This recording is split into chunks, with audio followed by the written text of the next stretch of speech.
Before we get started today, I just wanted to say how glad I am that I found a creative outlet doing something that I love at an age where other people are jumping out of airplanes or buying motorcycles. I love making these videos, and I am so truly thankful to all of you out there that watch and enjoy them. I will keep doing my best to entertain you. Oh, brother, this guy stinks! Greetings, friends, and welcome back to the 3-Minute Horror Show. My name is Ben, your host, and I love horror movies. In fact, I watch the bad movies so that you don't have to. You're welcome. Today I'll be reviewing the movie The Forest Through the Trees from 2025. It's a story about a young woman with heterochromia whose mother disappears one evening. During her search for her lost parent, she uncovers a terrible family secret that ends up being a lot more than she was expecting. This movie was written and directed by an indie filmmaker named Jason Pitts, who operates out of Arkansas. Pitts seems to have worked mainly in shorts in his career so far, and he's also done some fan films. The Forest Through the Trees is streaming here in Canada on FlixFling, Hoopla, and Tubi.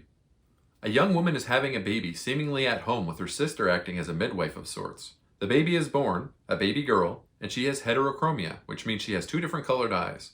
Both women react to this revelation with fear, and mom decides she needs to get this child away from them. The sister decides to remain behind and tells them that mom and baby died during childbirth and she buried them in the woods. We jump 20-odd years in the future.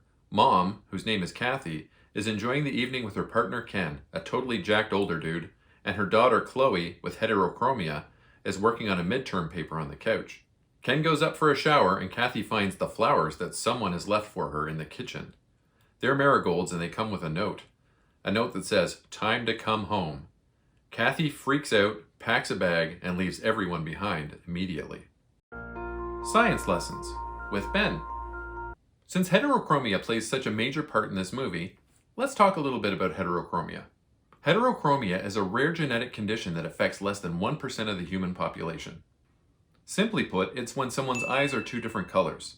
It's usually caused by a harmless genetic mutation, and in most cases, it's hereditary. People with heterochromia could have 2 completely different colored eyes, or they could have 2 different colors within the same iris on one eye. People who weren't born with heterochromia can acquire it through injury to an eye, as a symptom of some more serious medical conditions, or as a side effect for some medications. While still relatively rare, cases of heterochromia can be seen more commonly in cats, dogs, cattle, and horses than in humans. Oh, interesting. Now it's a year later, and Chloe and her girlfriend Ava have never stopped looking for Kathy. Ken is a drunken mess, living like a slob and using booze to control his nightmares. The two clash over a note that Kathy wrote to Ken, asking him to protect Chloe, that Chloe just happens to have found one afternoon, and Ken goes back to his favorite bar. An old dude is also there, looking like the preacher from Poltergeist 2, and he spends the evening eyeballing Ken. Chloe gets a call from a lawyer who tells her that since her mother's been gone for a year, the state sees her as deceased, and Chloe has inherited a cabin in the Ozarks that belonged to her mother. It's 8 hours away, and the 2 girls decide that they're going out there to look for clues. Now that we've established what heterochromia is, let's look at some famous people with heterochromia. This is Kate Bosworth. She's a big Hollywood star, and she has blue hazel heterochromia. This is Mad Max Scherzer. He's a Major League Baseball pitcher, and he has blue-brown heterochromia. This is Jane Seymour. She's famous for playing Dr. Quinn Medicine Woman, and she has green-brown heterochromia. This is Bill Pullman. He's been in everything from Spaceballs to The Sinner. And he has a different kind of heterochromia. He has a brown spot in one of his blue irises. And this is the legendary David Bowie. Rest in peace, I miss you every day. His heterochromia was acquired due to an injury causing a condition known as anoscoria in one of his eyes. The pupil of his injured eye was permanently dilated, causing his eye to appear darker than it actually was. When Chloe and Ava arrive at the house, they discover quite a modern cabin, considering that it's been in the family for ages and that it's a total secret. There's an air conditioner, and it looks pretty nice, except for the blood all over the bed upstairs.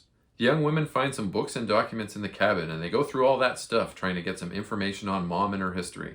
They learn about a demon named Malphas in an odd-looking book. Apparently, Malphas needs to use a vessel on Earth that has heterochromia, just like Chloe does. And the ritual that will summon him is to be performed tomorrow. If he's summoned, he will bring about the destruction of the Earth. The girls realize they need to get out of this place right away, but it's already too late. The cultists are already there, and they're composed of some familiar faces. I'm not going to say who or what, as I don't want to spoil the plot. On the plus side, this was a well-executed story with some very good twists along the way. Some of these twists you'll see coming if you watch a lot of these types of movies, but some still should be satisfying surprises. The acting performances were quite well done as well. The core cast were very compelling and the dialogue was well crafted. Chloe and her stepfather Ken stood out in particular. The fellows that play big beefy muscle dudes in indie horror films don't generally seem to be quite as adept at tapping into their emotions as actor James Stokes is. Now, on the minus side, there was some jank CGI blood splatter at the end that kind of took me out of the story as it always does. It's really hard to make that stuff look good, and I'll prefer a practical effect any day of the week, even on a budget. All in all, this was a good movie and I recommend it. I rate The Forest Through the Trees a 7 out of 10. As always, a link to my Letterboxd appears in the video's description. Please leave me a like, comment, and subscribe as it really does boost my engagement and helps my channel grow. Smell you later, nerds! We've been waiting a long time for you, my dear.